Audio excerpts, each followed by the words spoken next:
Assalamu alaikum students, welcome back to Mathematics Point. Today I'm here with chapter number 1, direct and inverse proportion of your book D2, work example first. So now move towards the book and read out the statement. Okay ji, the statement of the work example is, if 6 kg of biscuits cost is $27, calculate the cost of 13 kg of biscuits. First of all, as you know that the chapter is the relationship between direct and inverse proportion. What is direct proportion? Whenever with the increase of one quantity, the other quantity will also increase. ठीक है? And inverse proportion is that with the increase of one quantity, the other quantity will decrease. So it is called inverse proportion. Now first of all you have to observe the question. 6 kg of biscuit cost. आपके पास 6 kg biscuit हैं तो we have a price of $27. जब biscuit की quantity ज़्यादा हो जाएगी from 6 to 13, थोड़ी चीज़ लेंगे अगर हम परचेज करेंगे तो हमारे पास कम पैसे लगेंगे.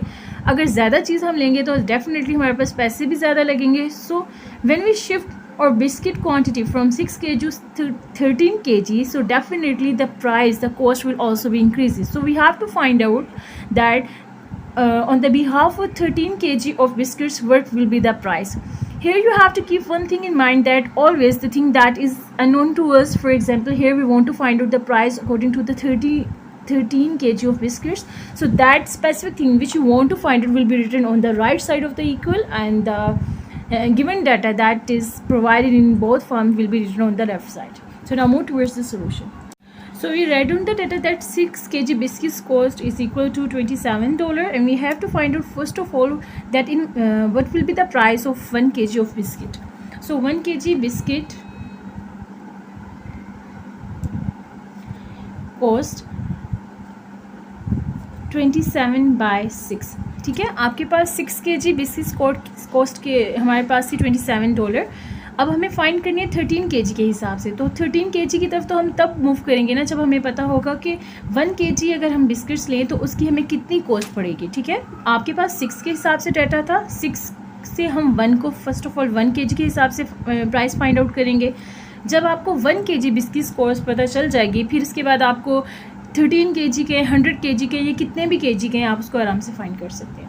सो जब भी हमें किसी चीज़ का 1 फाइंड करना होता है हमेशा हम उसको क्या करते हैं, डिवाइड. तो यहाँ पे हम डिवाइड कर लेते हैं.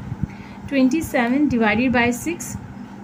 आपके पास पॉइंट्स में टर्म आ रही है $4.5. चाहे तो यहाँ पे इसको सिंप्लीफाई कर लें, चाहे तो जब नेक्स्ट टर्म में आप मल्टीप्लाई करेंगे तो उसके साथ कर लीजिएगा.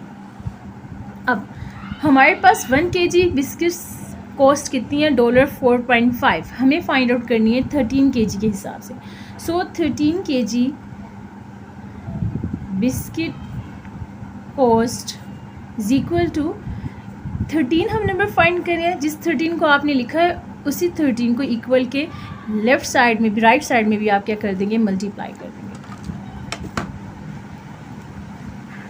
सो 13 kg बिस्किट कॉस्ट हमारे पास आएगी $558.5. अच्छा, मैंने कैलकुलेटर से किया तो मैंने यहाँ पे डेसिमल में आंसर दिया. मे भी आपके पास बुक्स में आंसर मिक्स्ड फॉर्म में हो. ठीक है, मिक्स्ड फॉर्म में यानी कि आपको डिवाइड करके आपने मिक्स्ड फॉर्म में लिखा हो. तो जिसमें मैंने पहले क्वेश्चंस किए थे मैंने हमेशा डेसिमल में आंसर देती मोस्टली, क्योंकि कैलकुलेटर यूज़ कर रही होती हूँ, मैं मैनुअल नहीं डिवाइड करती. अगर आपके पास इसको मिक्स्ड फॉर्म में लिखना है तो आप इसको डिवाइड में लिखे जाएँ, मिक्स्ड फॉर्म में आंसर आ जाएगा आपके पास.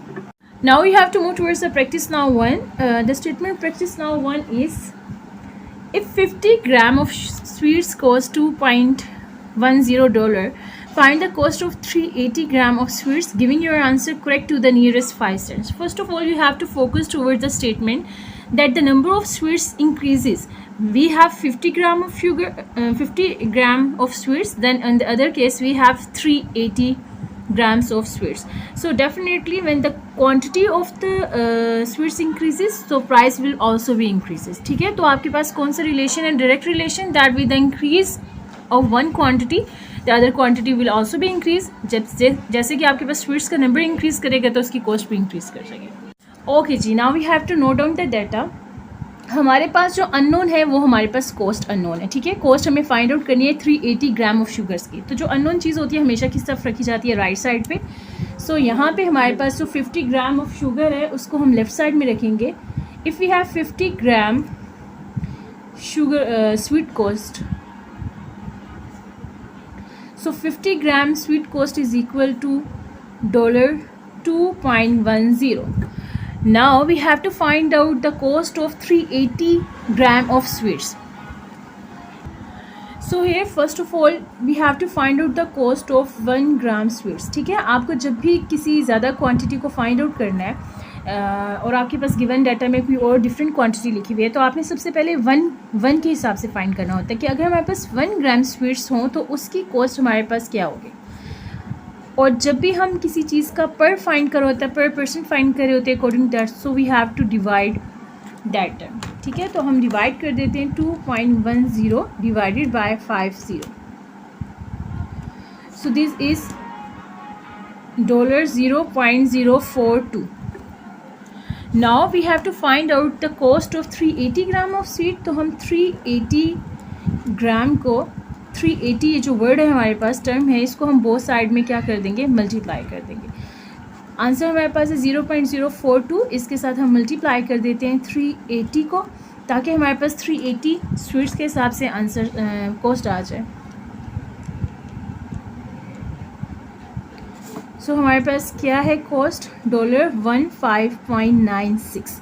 अब ये हमारे पास आंसर नहीं है. If you remember the last statement of the question is you have to giving your answer to the correct to the nearest 5 cents. Nearest 5 cents का मतलब है आपने सेंट्स वाली टर्म को देखना है यहाँ पे और इसको नियरेस्ट 5 में लिखना है.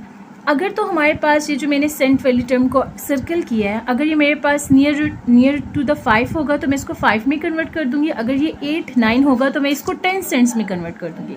अब देखिए 6 जो है वो आपके नियरेस्ट टू द 5 है, तो हम इसको कन्वर्ट कर देंगे 5 में. ठीक है, क्योंकि 6 हमारे पास नियरेस्ट 5 है, तो हम इसको 5 सेंट्स में कन्वर्ट कर देंगे. So this is our answer. Okay जी, now move towards the second part of practice now 1. 3/4 of a piece of metal has a mass of 15 kg. What is the mass of 2/5 of the piece of metal? अब हमारे पास क्या है कि हमारे पास 3/4 एक metal piece है. अगर उसका मास हमारे पास 15 किलोग्राम दिया हुआ है, तो हमें बताना है कि 2/5 अगर मेटल पीस हो तो उसका मास कितना होगा. मास अननोन है, लेफ्ट तरफ मूव कर लिखा जाएगा, और जो हमारे पास लेंथ है, जो हमारे पास मेटल पीस दिया हुआ है 3/4 2/4 के हिसाब से, उसको हम लिखेंगे लेफ्ट साइड में. ओके जी, now we have to write down the data. We have 3/4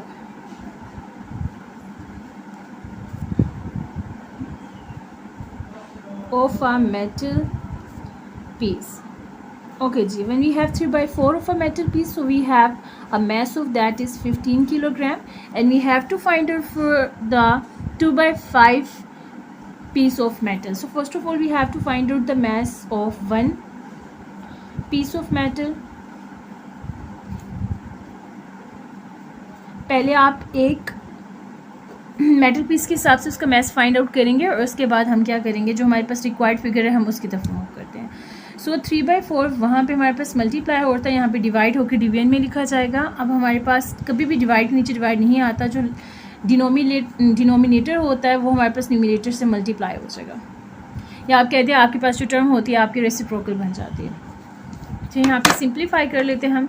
15 multiply by 4 divided by 3.